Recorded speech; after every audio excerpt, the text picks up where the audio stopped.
abakristo babarizwa muri icyo gihe ku rwego rw'isi bazasohorwa n'ubuhanuzi. Abanyamadini, abanyapolitike, abapolitisiye, abategetsi b'ibihugu nabo ubuhanuzi basohora. Akaba kandi ari cyo gihe Imana iburira itorero ryayo ngo abizera nyakuri, nicyo gihe cyo gukizwa no kwezwa, ni nacyo gihe cyo guhangana no kubabazwa n'abitirirwa izina ry'Imana bagoramye. Benshi bagiye kwiroturuva nta bugingo bagifite. Mwami Imana yarabakuyeho umutima, baragoramye, bamaze kugorama mu bitekerezo. Ya misi y'imperuka, cyagiye kiruhije, cyagiye kigoramye, ibikirimo byabasohoyeho. Kuko iyaba bavuga ngo barizera ko barakijijwe, ya 90% y'abanyarwanda bari mu by'iyobokamana bakabaye ikiganiro cy'iyobokamana gitambutse ukabona cyarebwe hafi 100%. Muri iki gihe rigomba kuvuga ubutumwa bwa marayika wa kabiri buvuga ngo ni mwubahe Imana muyihimbaze kuko igihe cyo gucira abari mu isi urubanza gisohoye. Muramye yaremye ijuru n'isi n'inyanja n'amasoko. Ese ikibumbano cyarwanya wakibumbye? None iyi myuka itatu mibisa n'ibikeri yavuye mu nyamaswa, mu kiyoka n'umuhanuzi w'ibinyoma ngo yasanze abami bo mu isi, irabasanga irababwira ngo nimwitegure mujye kurwanya uwabaremye ku munsi ukomeye we. Hari ibisobanuro iki? Megido cyangwa Megidoni bisobanura iki? Hari Magedoni. Iyo myuka ngo yabateranyirije ahantu mu Ruheburayo hitwa hari Magedoni kugira ngo bitegure cyangwa barwanye Uwiteka. Idini ni imyizerere ikomoka mu nyigisho wigishirijwe aho wagiye guhurira n'abandi muhurira. Ntabwo idini ari iyo nyubako mwubatse, ntabwo idini ari izo ntebe mwicaramo, ntabwo idini ari ihuriro ry'abantu aho bahuriye ngo bajye kwiga ngo bigishwe. Ahubwo idini ni inyigisho mwigishirizwa muri ya nyubako mwicayemo, muri rya huriro ryanyu. Izo nyigisho zikaba zitabageza kuri Kristo, zitabageza mu bwishurirwa rw'Imana Data wa twese, zikaba zitabakuza mu by'umwuka, zikaba zitabafasha kunesha icyaha, zikaba zitahindura ubugingo bwanyu, zikaba zitabakumbuza ijuru, zikaba ahubwo zibahindura kuba abanzi b'Imana kandi mukitwa ko muri abakunzi b'Imana. Icyo nicyo bita idini. Dusubire ku rufatiro rwo kwizera nyakuri ushingiye ku ijambo ry'Imana. Ibyo wizera biri muri Bibiliya. Turarazana n'ibicu kandi amaso azamureba, ndetse n'abamucumise nabo bazamureba kandi amoko yose mu isi azamuborogera. Nanone amen. Amakuru agezweho musohoke muri Babuloni, muri Ayaloni tumenya ukuri kw'ijambo ry'Imana. Ibyo wifuza byose muri Bibiliya uzabisanga kuri Ayaloni TV. Ayaloni TV, reba itangaza amakuru rurisha. Ayaloni TV.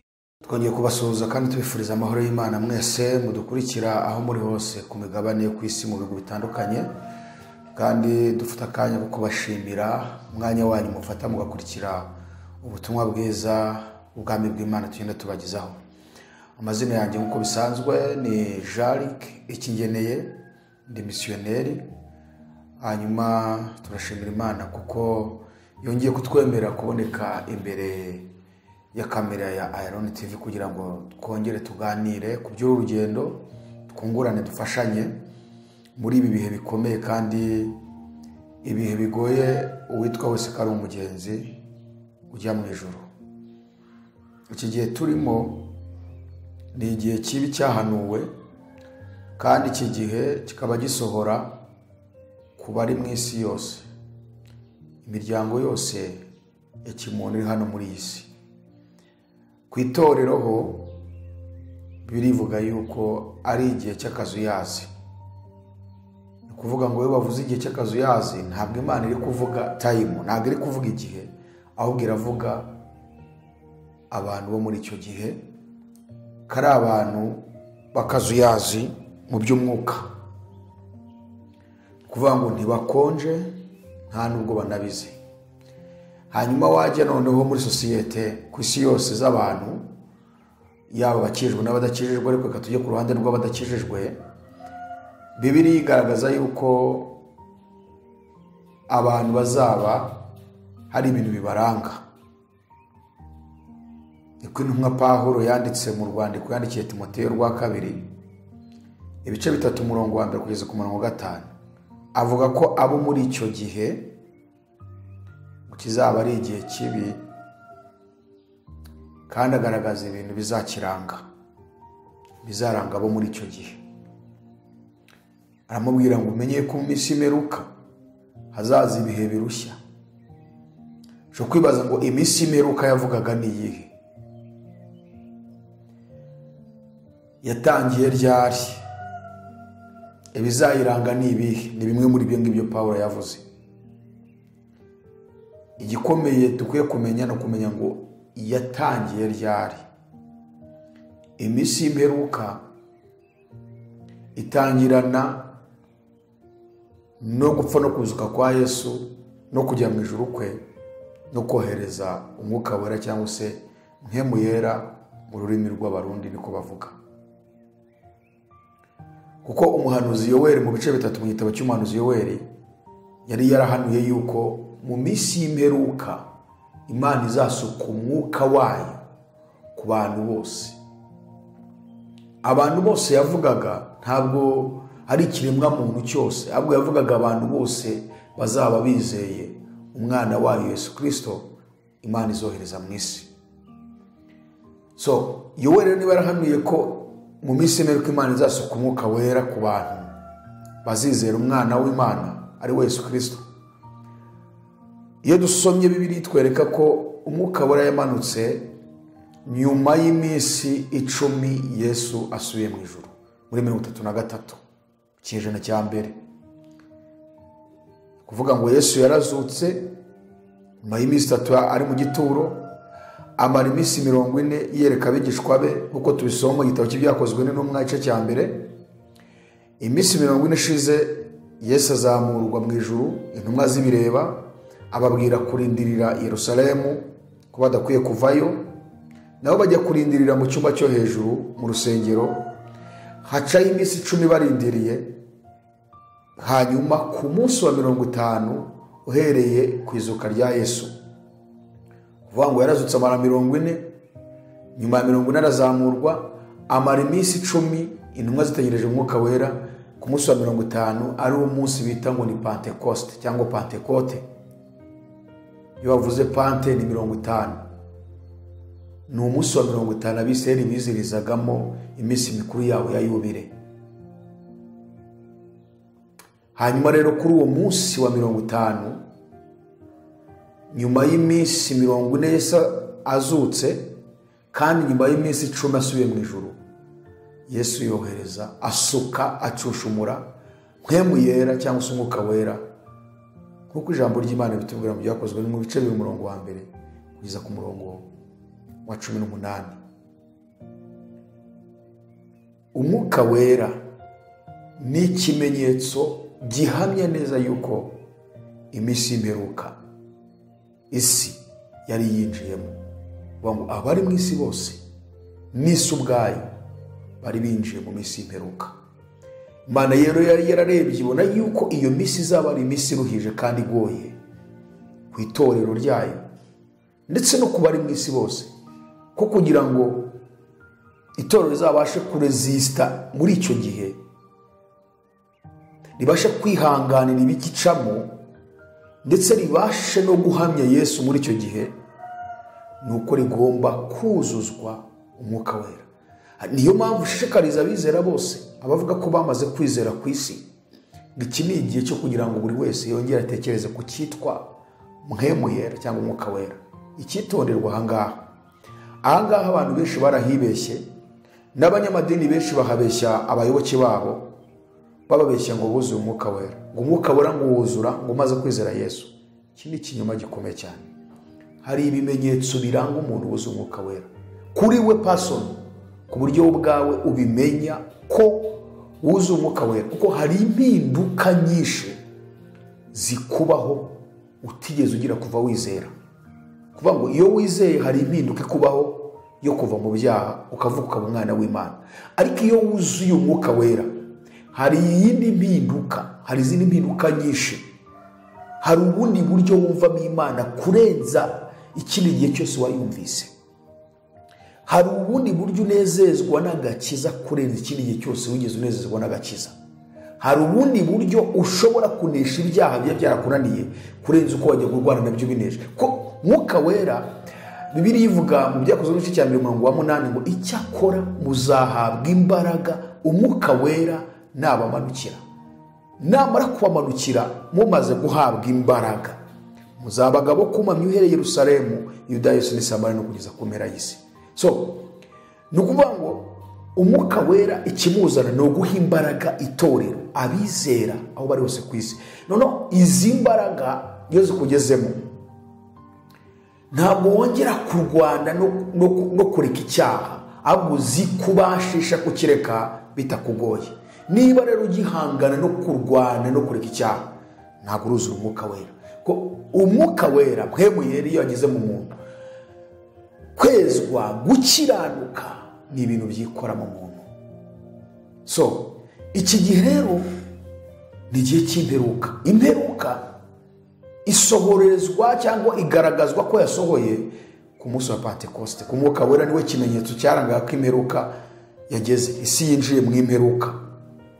Rero iminsi y'imperuka Bibiliya iyivugaho, iyigaragazaho ibimenyetso byinshi bizayiranga kandi bikomeye, yaba itorero rizasitaragoringa muri ibyo bihe ndetse n'abari mu isi ibihe bikabasohoraho. Ibi bihe rero cyangwa iki gihe cy'imperuka nicyo Pawulo ababwira itorero, akagaragaza ko rikwiye kwitwararika cyane, kuko ibintu bizakibamo ni ibintu bikomeye kandi bizatuma abitirirwa izina rya Yesu bahinduka akazuyazi mu buryo bwa mpwemu yera cyangwa mu buryo bw'umwuka. Ntibakonje ngo babe abapagani burundu, bakora ibyaha rwose, kandi ntibashyuhe ngo bakizwe neza, ahubwo bakabamo hagati no hagati mu buryo bwo kwishushanya, kwitirirwa izina ry'Imana ariko batubaha izina ryayo. Ibintu bizaranga imperuka rero nibyo Pawulo yavuze muri urwo rwandiko yandikiye Timoteyo rwa 2:1. Aramubwira ngo umenye yuko mu minsi imperuka hazaza ibihe birushya.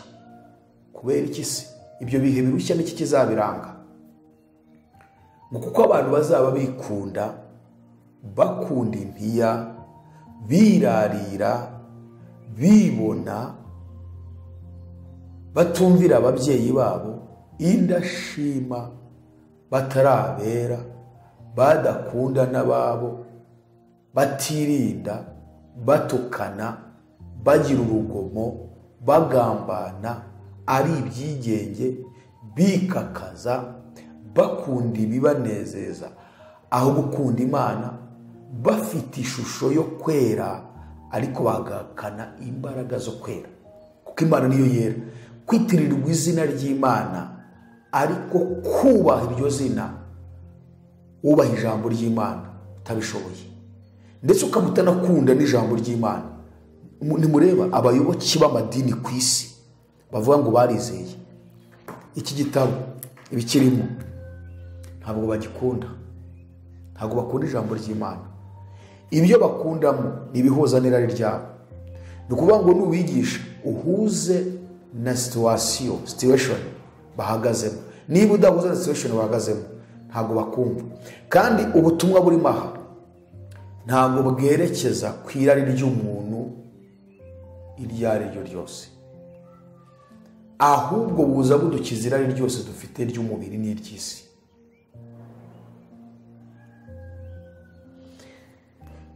Igihe cyose rero udakunda ijambo ry'Imana nubwo wabasha kuryubaha. Niyo mpamvu birivuze ngo bazaba bafite ishusho kwera ariko bakana imbaraga zako, bitirirwa izina ry'Imana yera ariko badakora ibyo kwera. Kudakora ibyo kwera egare kudakora iby'ijambo ry'Imana rigutegeka. Niyo mpamvu hadutse benshi muri iyi minsi imperuka abakritika iki gitabo, kandi bavuga ngo nabo ni abapasiteri, abandi ni abanyamadini atandukanye barwanya Bibiliya nka idini ya Islam, buriya n'idini ya Adventiste harimo bimwe bakritikamo hano, n'idini irebana n'aba bantu bitwa ngo ni abagorozi. So iyi minsi imperuka rero ni igihe ikibi Bibiliya ivuga ngo kigoramye. Pawulo agahugurira abizera kutazagorama muri icyo gihe. Yabwiye Abafilipi ibice 14 aravuga ngo mukore byose mutitotombana mutagishanya impaka kugira ngo mutabaho umugayo cyangwa uburyarya, muba abana b'Imana batagira inenge hagati y'abigiye kigoramye cy'ubugoryi abo mubonekeramo nk'amatabaza mu isi. Muba abana b'Imana batagira inenge hagati y'abigiye kigoramye cy'ubugoryi. Igihe yavugaga niki? Igihe cy'iminsi imperuka, igihe cy'imperuka. Ushobora kwibaza ngo ni igihe kigoramye se? Oya, ntabwo ari igihe kigoramye, ahubwo abo muri icyo gihe mu bitekerezo byabo bazaba bagoramye. Kabiri, hazaba hariho ubugoryi bwinshi muri icyo gihe. Abantu bakurikira ibintu by'ubugoryi kuko ibitekerezo byabo bigoramye kurenza gukurikira ubwenge bw'Imana cyangwa gukurikira ibintu by'ubwenge bibasha kubakiza. Kuko Bibiliya iravuga ngo ikintu kigaragaza ko umuntu afite ubwenge ngo ni uko ubwenge burinda ubugingo bw'ubufite. Niba ushobora kuvuga ngo ufite ubwenge ariko ubwo bwenge bukaba butabasha kurinda ubugingo bwawe, ntabwo ubwenge ufite ari ubwenge nyakuri, ahubwo uragoramye. So mukurikirane murebe yaba kuri social medias, abantu bakurikiye ibintu bidafite umumaro, abandi bagakurikira ibibatera ubwoba. Wababwira ubutumwa bwiza bw'Ubwami bw'Imana, babwira ko dusohoye mu gihe cy'imperuka, uwezwa akwiye kwezwa, kandi nubwo Yesu ataza none ahangaha urupfu rutwara abantu ariko ukagenda wejejwe, bakakubwira ngo ubwo ni ubutumwa bw'iterabwoba, ngo twe ntabwo dushaka ibintu bidutera ubwoba, ngo abantu bafite stress nyinshi. Kandi koko ni ukuri, abantu bafite stress nyinshi. Ngo rero ngo dukeneye ngo ibituruhura mu bwonko.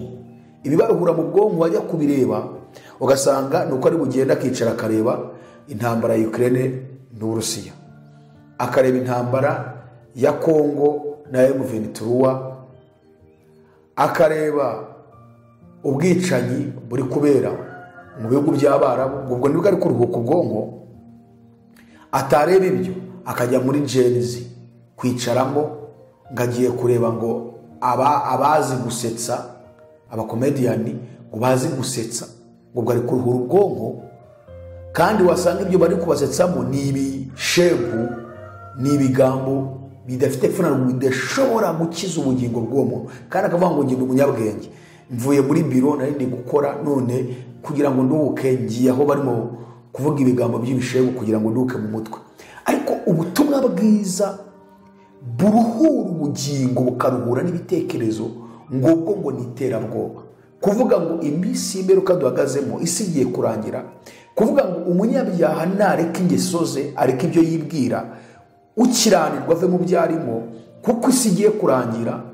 Bati iryo ni iterabwoba. Abantu barakurikirana umuntu wicaye kuri YouTube kuko ari kuvuga ibintu by'ubusambanyi, yagaragaza amashusho y'ubusambanyi, kandi abenshi ni abarokore. Urugero nabaha, ugiye muri statistique y'ubukristo buri mu Rwanda cyangwa se abayobotse iby'iyobokamana, ngira ngo biri hejuru ya 90% niko imibare ivuga. Bivuga ngo hafi y'abanyarwanda bose bari mu by'iyobokamana. Iyo dutanga ubutumwa bwiza tubutanga mu rurimi rw'Ikinyarwanda, abantu batwumva number 1 ni abanyarwanda, kuko niyo ugiye kuri YouTube barabikwereka ko abanyarwanda ari bo bari ku kigero cyo hejuru mu ijanisha, nko muri 60 cyangwa 70%. Abakabiri ni Abarundi, abagatatu ni abantu bavuga ururimi rushamikiye ku rurimi rwacu rw'Ikinyarwanda. None wajya kureba ukabona wowe uvuga ubutumwa bwiza bw'Ubwami bw'Imana, ugasanga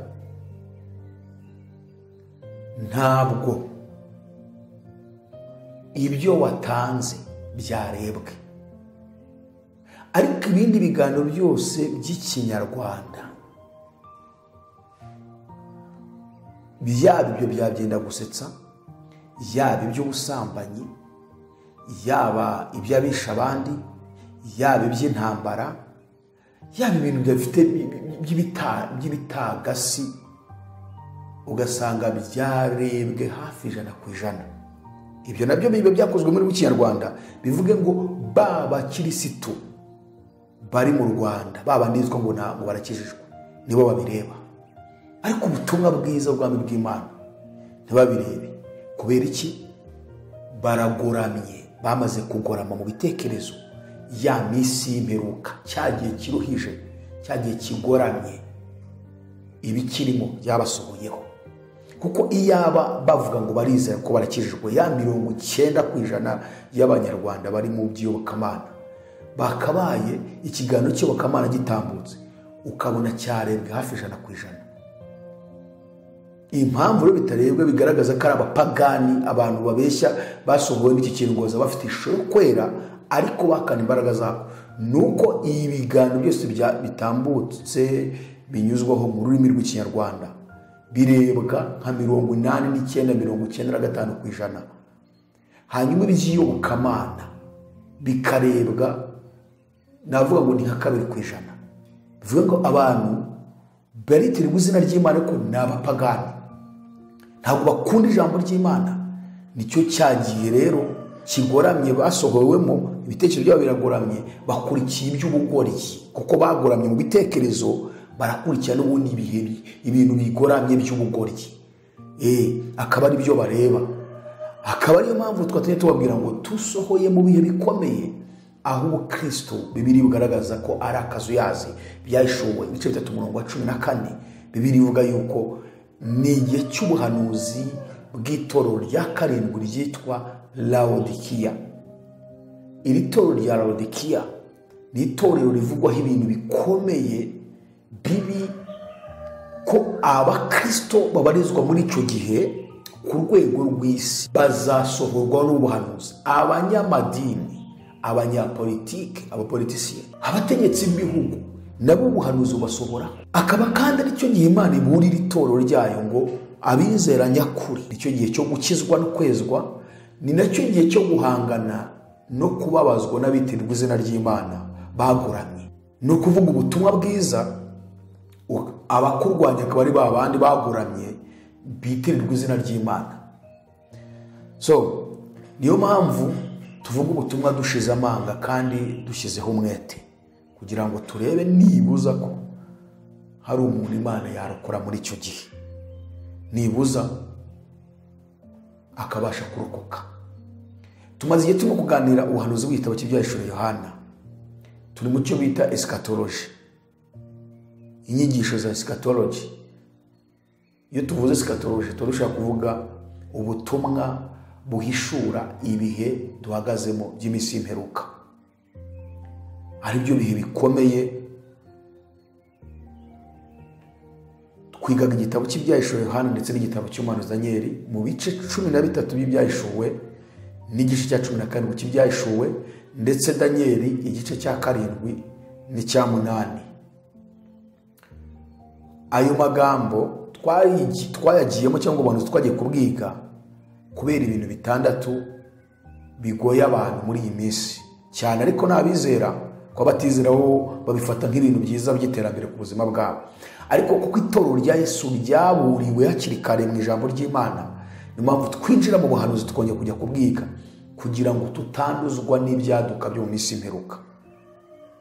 Kuko bitabaye ibyo benshi bagiye kwiroturuva nta bugingo bagifite. Mwami Imana yarabakuyeho umutima. Ibyo bintu 6 byatumye twinjira kwiga ubwo buhanuzi nibihe. Icya mbere ni inyamaswa ivugwa, kuko inyamaswa iteye abantu ubwoba. N'abapagani hari igihe babyumva bagafatwa n'ubwo bariko kagira bakiha amahoro, bakimahoroniza, bagashaka kubihunga kuko ntibashaka ibintu bya stress, kuko nabo kurimbuka nyine. Niyo mpamvu Yohana yanditse mu rwandiko rwe rwa mbere ibice 5 numva ari umurongo wa 14 hari aravuga ngo twebwe tuzi ko turi ab'Imana, ngo naho ab'isi bo bari mu mubi. Ab'isi n'abatizera bo bari mu mubi. Umubi uvuzwe ni Satani, kuko bari mu biganza bya Satani. Ibyo Satani abazaniye bikomeza kubafata ngo bibarimbuze, ntabwo bashaka kubiha umwanya, kuko itorero rirabigaragaza rikavuga ngo biriya bintu birabarimbura. Bo bagahita bimahoroniza ko badashaka ibintu bastressa kandi bagifite irari ryo gukunda ibyaha bagahunga ubutumwa bwiza, ariko hari igihe nabo umutima ukoraho bagera bagafatwa n'ubwoba. Icyambere rero ni inyamaswa ifukwa. Iyi nyamaswa iteye isi ubwoba, twari turi gusobanura inyamaswa. Kabiri, icyo bita digital ID, indangamuntu koranabuhanga. Twarabibonye ko mu Rwanda bari mu mabarura, baraza kwitanga mu kwezi kwa gatandatu 2026. Gatatu, icyo bita digital currency cyangwa se CBDC, ifaranga koranabuhanga. Mu Rwanda nabo bagiye kuritanga, ariko iryo riroko kuko hari ubwo bazatanga, hazasohoka ifaranga rikora mu bihugu byose ku isi, ubwoko bumwe bw'amafaranga, ariko mu Rwanda bo bagiye gusohora iryitwa CBDC, digital currency, riroko riri mu Rwanda n'ibindi bihugu bigenda bikora ifaranga ryabyo, ariko hari irindi rigomba gusohoka.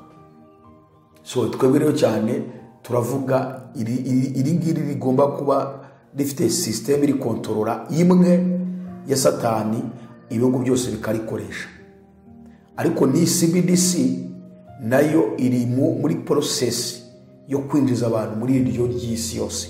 So rero hari inyamaswa, hari digital ID, ndangamuntu koranabuhanga, hari digital currency, ifaranga rimwe cyangwa ifaranga electronic, ifaranga koranabuhanga. Hakaza icyo bita microchip, hakaza icyo bita AI, politiki imwe n'idini rimwe. Ibyo bintu, indangamuntu koranabuhanga, ifaranga koranabuhanga, microchip,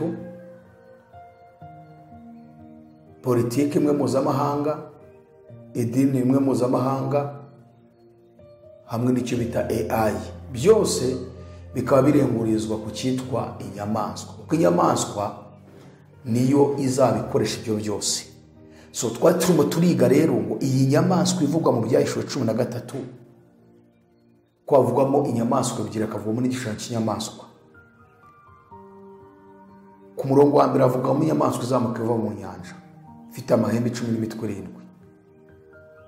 kandi ifite amazina yo gutuka Imana ku mahembe yayo. Ku murongo wa 11 hakavugwa inyamaswa izamuka iva mu butaka, ifite amahembe 2 nk'ay'umwana w'intama, ariko ikabivuga nk'ikiyoka. Ku murongo wa 14 hakavugwamo igishushanyo cyaremwe bisabwe n'iyo nyamaswa izamuka iva mu butaka y'amahembe 2, ikabisaba bari mu isi ngo bakireme, ariko icyo gishushanyo kikaba ari igishushanyo cy'iriya nyamaswa ya mbere ifite imitwe 7 n'amahembe 10 izamuka iva mu nyanja.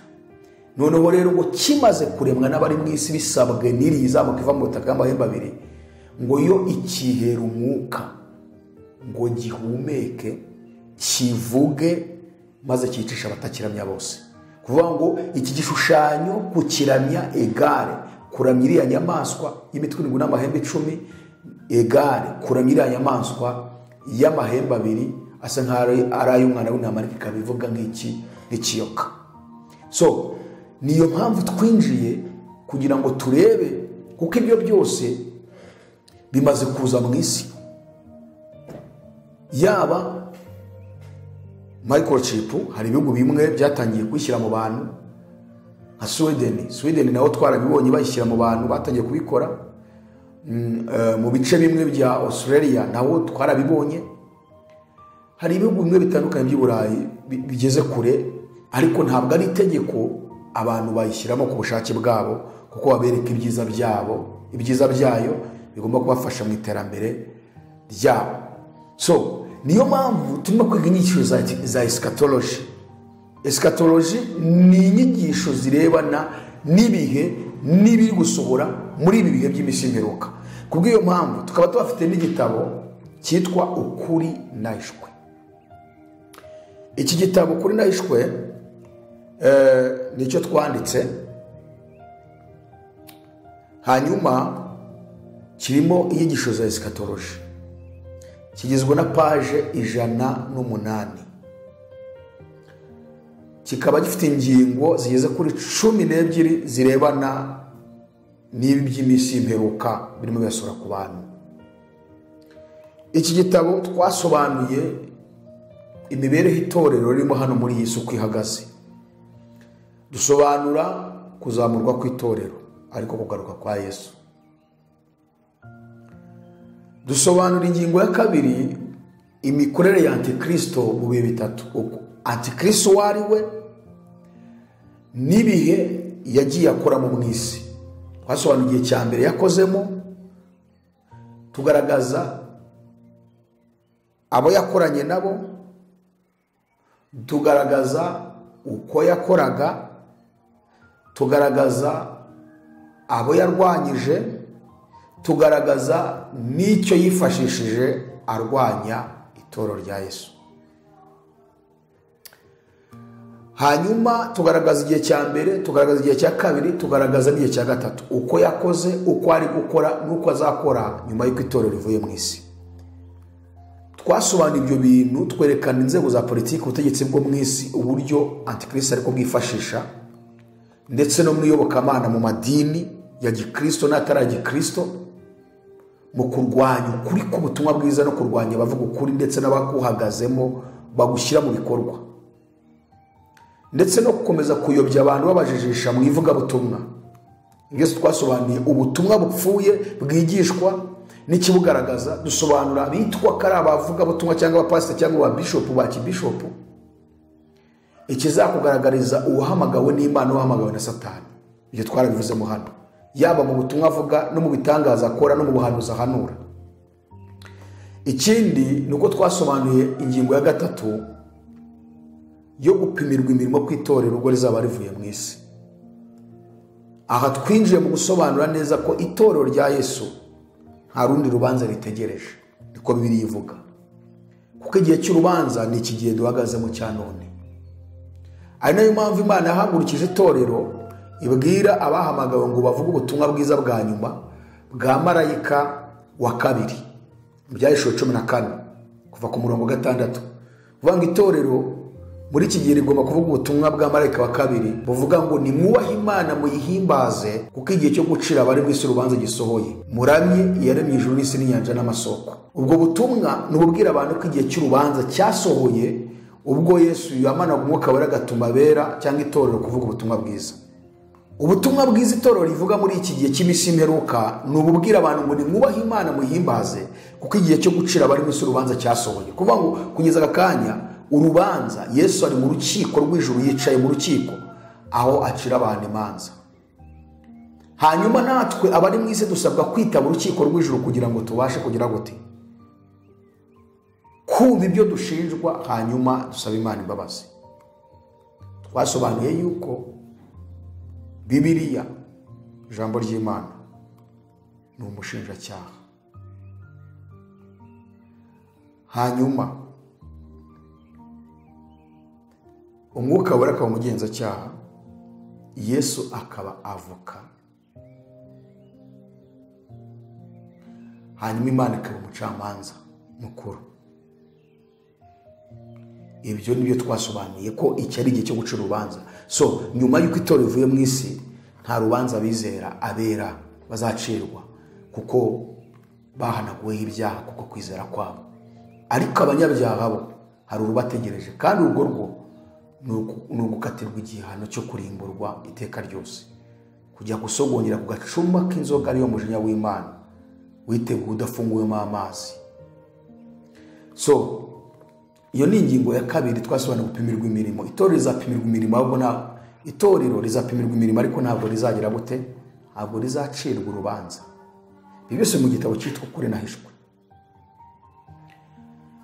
Hanyuma ingingo ya 4 twasobanuye icyo bita ubukwe bw'umwana w'intama, uburyo itorero abera abizera hari ubukwe bazatahana n'umukwe wabo ari we Yesu Kristo. Byahishuwe 19 umurongo wa 7 n'uwa 8 n'uwa 9. Tunezerwe, twishime, tuyihimbaze, kuko ubukwe bw'umwana w'intama busohoye, umugeni we akaba yiteguye. Kandi aha kwambara umwenda w'igitare mwiza urabagirana utanduye, umwenda w'igitare mwiza niyo mirimo yo gukiranuka yabera. Arambwira ati andika uti hahirwa abatorewe ubukwe bw'umwana w'intama, kandi uti ayo ni amagambo y'ukuri kw'Imana. Imana yari irahiriye yuko ubukwe buhari. Umugeni ni itorero rya Yesu, umukwe ni Yesu.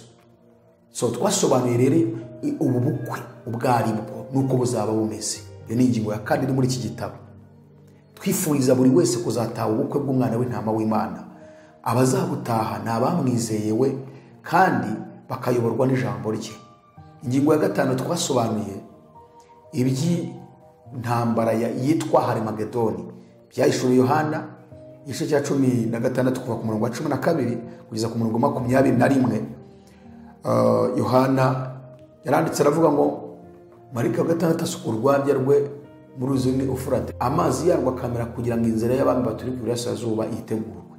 Nuko mbona mu kanwa ka cya kiyoka no mu kanwa ka ya nyamaswa no mu kanwa ka wa muhanuzi w'ibinyoma havamo imyuka itatu bisa n'ibikeri, ariyo myuka y'abadayimoni, ikora ibitangaza igasanga abami mu isi yose ngo ibahuruze kujya mu ntambara ku munsi ukomeye w'Imana ishobora byose.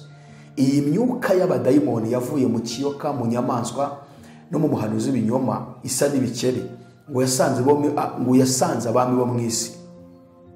Hanyuma ngo ibasanze ikora ibitangaza, cyangwa se yakoranye n'abitangaza. Ibitangaza yakoze ngo nuko yababwiye ngo nimwitegure kujya ku munsi ukomeye w'Imana ishobora byose. Impamvu Yohana yabyise ibitangaza nuko ikiremwa, kubona ikiremwa muntu cyitegura kujya kurwanya uwakiremye, igitangaza gikomeye. Ese ikibumbano cyarwanya uwakibumbye? None iyi myuka itatu mibisa n'ibikeri yavuye mu nyamaswa, mu kiyoka no mu muhanuzi w'ibinyoma ngo yasanze abami bo mu isi, irabasanga irababwira ngo nimwitegure mujye kurwanya uwabaremye ku munsi ukomeye we. Ibitangaza bikomeye.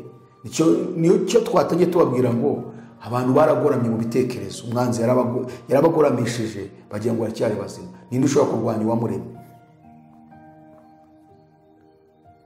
Umurongo wa 16 w'igice cya 16 cy'ibyahishura aravuga ngo iyo myuka yafasha abo bami bateraniriza ahantu mu Ruheburayo hitwa Harimagedoni. Hari bisobanura iki? Megido cyangwa Megidoni bisobanura iki? Hari Magedoni. Iyo myuka ngo yabateranyirije ahantu mu Ruheburayo hitwa Harimagedoni kugira ngo bitegure cyangwa barwanye Uwiteka. So twasobanurira intambara izabera hitwa Harimagedoni. Sobanura iyo ntambara, abazayirwana, tugaragaza Yesu uburyo azakandagira ku musozi witwa Elayono agarukanye n'abera inzovu. Kuko Yohana yabibonye mu gice cya mbere cy'ibyahishura umurongo wa 7, aravuga ngo dore arazana n'ibicu kandi amaso yose azamureba, ndetse n'abamucumise nabo bazamureba kandi amoko yose mu isi azamuborogera. Nanone amen. Dusobanura rero uburyo Yohana yamugaragaje mu byahishura 19 umurongo wa 11, amubona agarukanye n'abera inzovu aje kurwana iyo ntambara.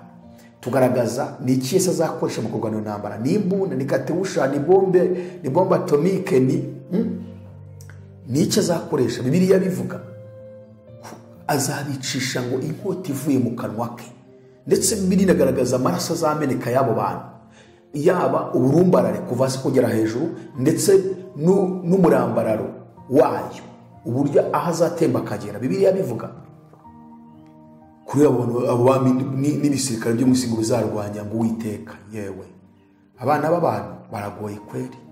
So byose mu gitabo cyitwa ukuri nahishwe. Uko kuri wahishwe mu idini ubamo ntibabimenye kandi banabikubwire, ukeneye kukumenya muri iki gitabo nyisho za esikatoloji. Iyo ni ingingo ya 5. Ingingo ya 6 twasobanuye uguhirima ku ngoma zose zo mu isi, Imana igashyiraho ngoma yayo, aricyo bita millennium, imyaka 1000 abera bimana na Kristo hano muri isi. Isi tuyiyoboye imyaka 1000.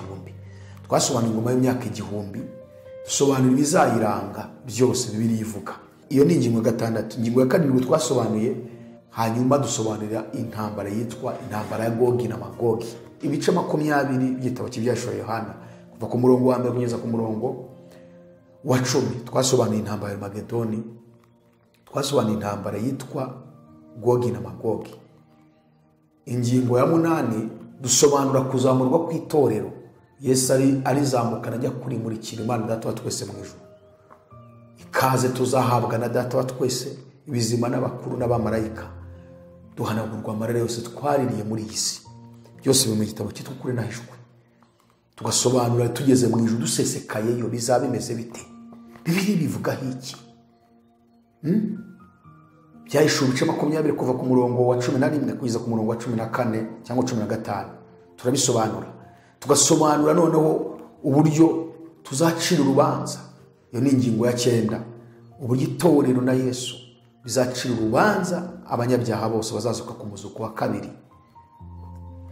Nitwe tuzaba twicaye mu rukiko noneho ducire urubanza abanyabyaha bose. Kuko hari umuzuko wa mbere n'uwa kabiri. Twasobanura umuzuko wa kabiri w'abanyabyaha uvuga mu Byahishuwe 20 umurongo wa 12 na 13. N'iherezo ry'abo banyabyaha igihano tuzabakatira cyangwa bazakatirwa kari kujya mu nyanja y'umuriro n'amazuko, ari urupfu rwa kabiri. Abanze kumva ubutumwa bwiza, abishimiye ibinezeza by'isi, abarwanyije ubutumwa bwiza, abanze kwizera Yesu Kristo kandi yarabapfiriye muri iki gihe cya none. Iyo ni ingingo ya 9. Ingingo ya 10 tugaragaza hano muri iki gitabo uburyo itorero rizinjizwa mu murwa wera Yerusalemu nshya. Yani Yesu agiye kudutegurira. Ubutumwa bwa Yesu Kristo bwanditswe na Yohana 14 kuva ku murongo wa 1 kugeza ku murongo wa 6. Nimuhagarike imitima yanyu, mwizere Imana nanjye munyizere. Mu rugo rwa Data hari amazu menshi y'abadahari mubabwiye ko ngiye kubategurira hanyu, kandi ubwo ngiye kubategurira hanyu nzagaruka mbajyane iwanyu gahunda inamwe muzabeyo. So aho Yesu agiye gutegura uyu murwa, twavuze amazina yawo ko abahanuzi bagiye bawuhishurirwa bitewe n'ikimana ashaka gusobanura no kubwira abo muri icyo gihe natwe muri iki gihe cya none. Abrahamu afite uko yawuvuzeho, kuko Abrahamu yawise umudugudu, we yawubonye mu ishusho y'umudugudu. Yesaya afite uko yawuvuzeho, yawise ngo ni umurwa wera. Pawulo afite uko yawuvuzeho, we yawise ngo ni umugore w'Imana. Yohana mu Byahishuwe afite uko yawuvuzeho, yawise umugeni, arongera wita Yerusalemu nshya. So buri zina ryose ry'uyu murwa Yesu agiye gutegura itorero tuzabamo rifite icyo risemboriza, rifite ubutumwa ku bari mu isi. Mpamvu kuryigisha ryonyine iryo zina birahagije ko abantu bakizwa. Twarabisobanuye hano mu gitabo cyitwa Ukuri n'Ahishwe. Hanyuma ingingo ya 11 dusobanura noneho rero igitaramo gikomeye do Stifaibo Paso et de Shine kizabera muri uwo murwa Yerusalemu nshya mu ijuru. Igitaramo cy'akataraboneka kizaba kirimo korari enye, korari y'Abisiraheli, korari y'abanyamahanga, korari y'abamarayika na korari y'Imana Data wa twese na Yesu. Ndetse binagaragaza na zimwe mu ndirimbo Abisiraheli bazaririmba, abanyamahanga bakaririmba, abamarayika bakaririmba, n'indirimbo Imana izaririmba. Biri muri Bibiliya. Iki gitabo ugenda utazi n'agaciro kacyo. Twasobanuye Ibyahishuwe Yohana 15 kuva ku murongo wa 1. Yohana tubona duhagaze ku nyanja y'ibirahure isa n'isarabwayi, ngo dufite inanga, tukanimba indirimbo ya Mose imbata y'Imana n'indirimbo y'umwana w'intama w'Imana. Hanyuma iyo ni ingingo ya 11. Ingingo ya 12 tugaragaza noneho rero nyuma y'igitaramo gikomeye kizabera mu ijuru, Yesu ahazamanuka itorero muri wa murwa Yerusalemu uje muri gisi. Yerusalemu nshya niyo kapitali y'isi nshya Imana yateguriye abakiranutsi bazabamo. Byahishuwe Yohana ibice 21 umurongo wa 1 kugeza ku murongo wa 6. Yohana yaravuze ngo mbona ijuru rishya n'isi nshya, kuko ijuru rya mbere n'isi ya mbere byari byashize n'inyanja yari itakiriho. Mbona ururembo rwera Yerusalemu nshya rumanuka ruva mu ijuru ku Mana, rwiteguye nk'uko umugeni arimbishirizwa umugabo we. Numva ijwi rirenga rivuye kuri ntebe rivuga riti, dore ihema ry'Imana riri hamwe n'abantu, kandi Imana izaturana nabo, ibane nabo, izaba Imana yabo, kandi Imana izaturana nabo, Imana yabo izahanagura amaraso ku maso yabo, kandi urupfu ntiruzabakundi cyangwa umuntu cyangwa cyangwa kuribwa ko ibya mbere bishize. So hano rero Yohana wererekwa none ijuru rishya n'isi nshya abakiranutsi bagiye kubamo, hanyuma akabona umurwa wera Yerusalemu mushya umanuka uje kuba kapitali y'ijuru rishya n'isi nshya, cyangwa se y'isi nshya abera abana b'Imana tuzabamo mirere na mirere. Aha rero dusobanura ubugingo buhoraho tuzabamo, niyo si ikizayiranga nk'uko biriyivuga. Akaba ari impamvu nifuriza buri wese w'ikiremwa muntu, cyane mwebwe abizeye, kuzaba muri iyo si nshya. Ubutumwa bwiza bw'ambi twahawe kuvuga nuko kuburira bari mu isi, kuko isi irababaye. So iki gitabo rero kirimo inyigisho zitwa eschatology cyangwa se eschatology, inyigisho zivuga ku bihe by'iminsi y'imperuka, ndetse zivuga ku mibereho y'itorero muri ibyo bihe by'iminsi y'imperuka, zinavuga iherezo ry'itorero, zikavuga kugaruka kwa Yesu Kristo, zikavuga kwirangira ry'isi. Niyo mpamvu tuburira abari mu isi bose kwitabira ubutumwa tuvuga, niba kuko babasha kumva ururimi rwacu. Ndetse abanyarwanda tuzi ko bari ku isi yose n'abarundi babasha kumva ururimi tuvuga. Birahagije ko ibihugu murimo, mu migabane murimo, ko musobanurira abantu kugira ngo basobanukirwe. Niyo mpamvu dufite ministries y'abantu bari gutozwa kuba bavuga butumwa, kubabwiriza butumwa bwiza, kuba bigisha kugira ngo bajyane ubutumwa dukwira isi yose. Ni ministeri irimo abantu batandukanye bari mu migabane yose yo ku isi barimo gutozwa. Tugira iminsi 4 mu cyumweru, harimo iminsi 3 twiga Bibiliya, cyo bita Bible study, tukajya n'umunsi umwe wo ku cyumweru ari wo Sunday service. Nanone kandi tugira amateraniro ku isi yose, n'amateraniro abera live kuri Google Meet. Hanyuma abantu turi kumwe n'abantu bamaze kumenya ubuyobe bw'amadini n'uburyo amadini akurura yishyira abayobozi bayo, n'uburyo inyigisho babigisha ari zikomeza kubagumisha mu kazu yazo.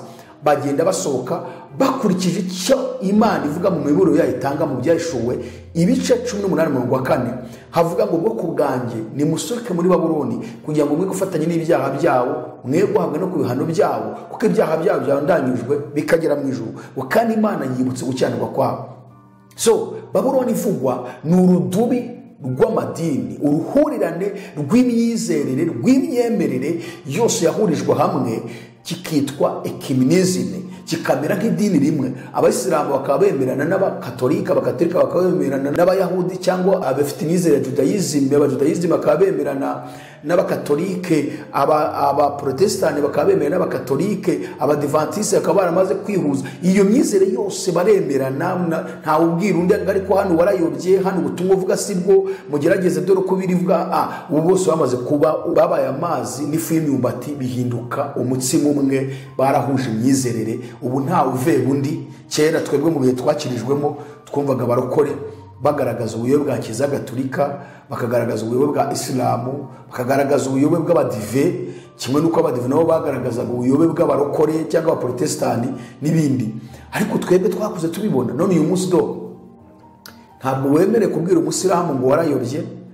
Pasiteri na bishop na apotere baterana na shehe, bagaterana na padiri, bagaterana n'umwepiskopi runaka. So rero ababarizwa muri ministries yacu n'abasohotse muri ibyo bintu, urwo rudubi icyo cyitwa Babuloni cyihuje, none bigasigara bikontororwa na systeme politique mondiale, nayo ifite kikontora cyitwa antikristo.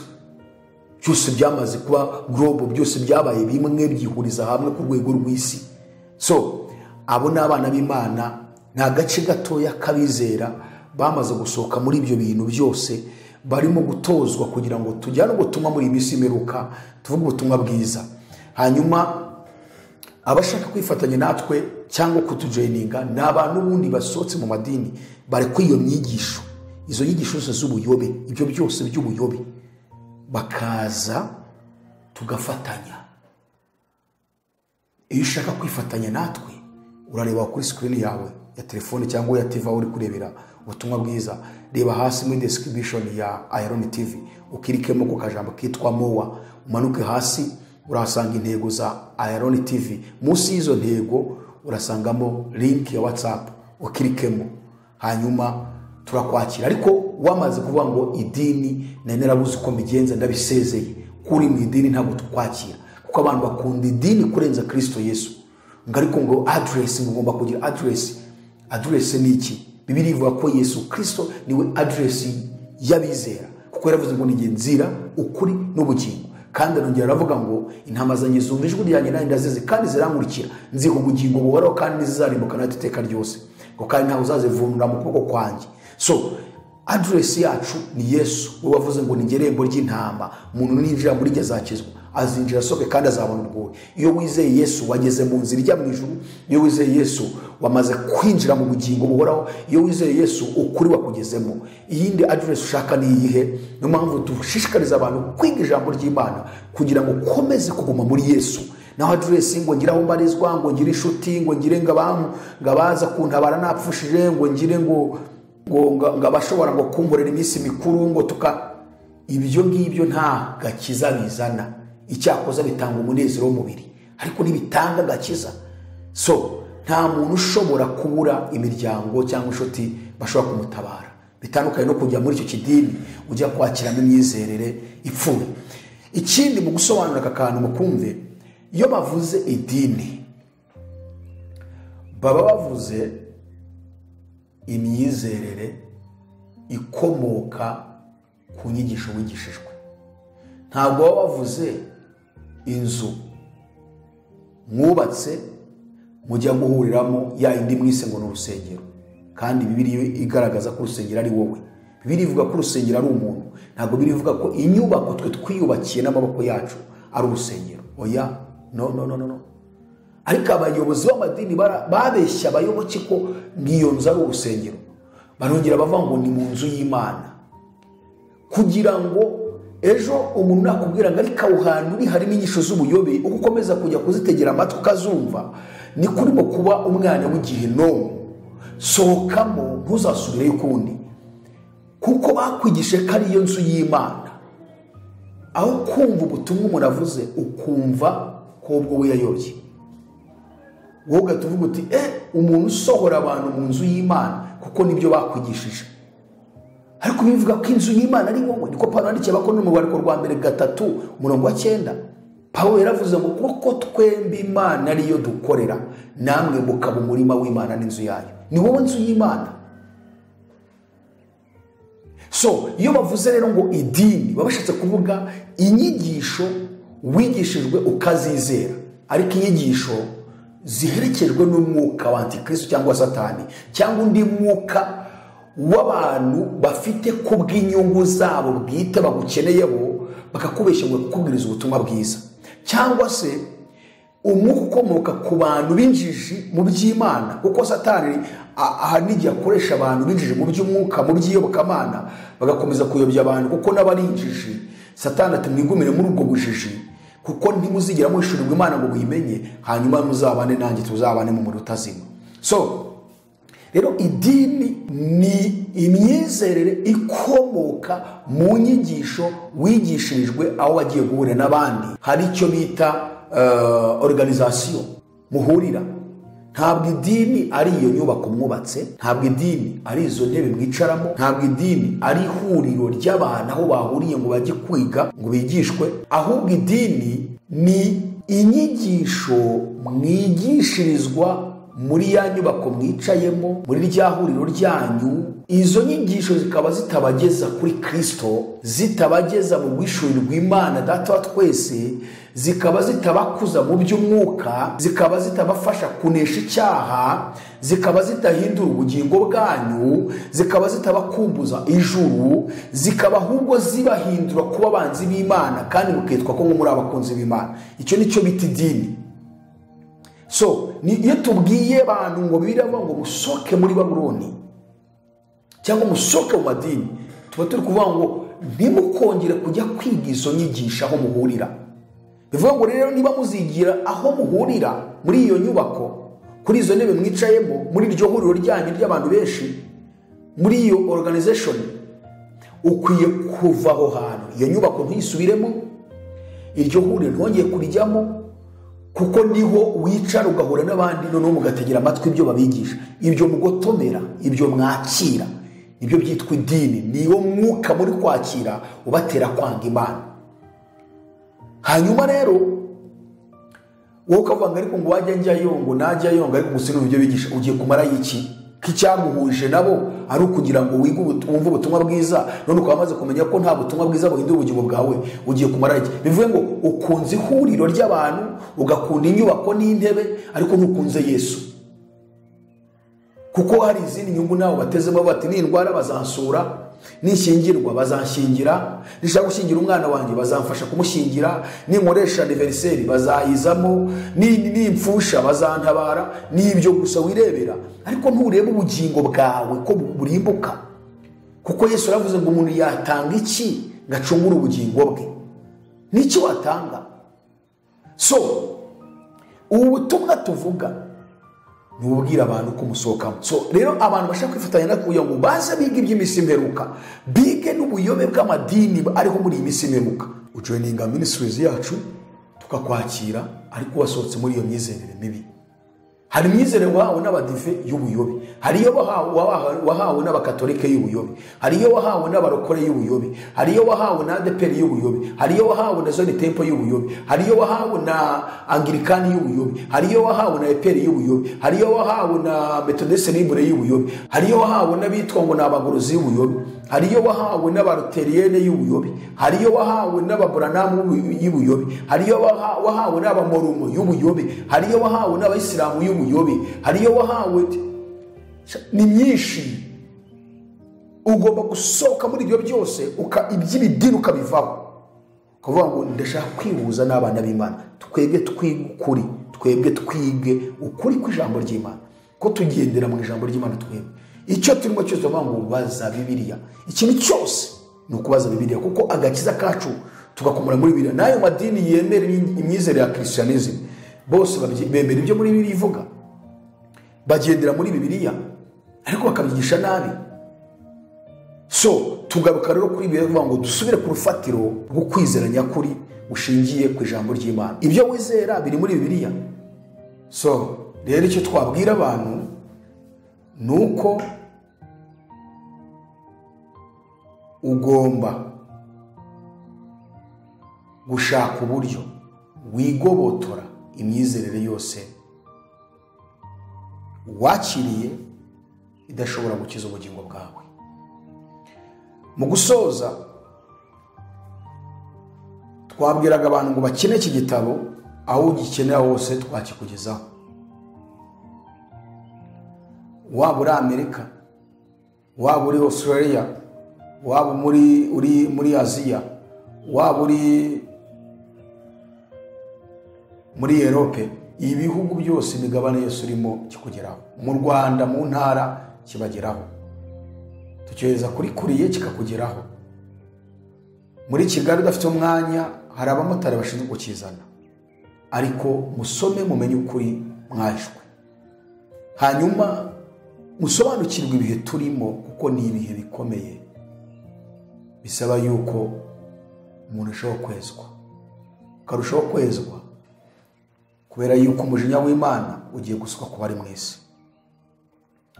hanyuma rero tukomeje kubaha ikaze mu nyigisho turimo turiga za eschatology mu gitabo cy'ibyashiro Yohana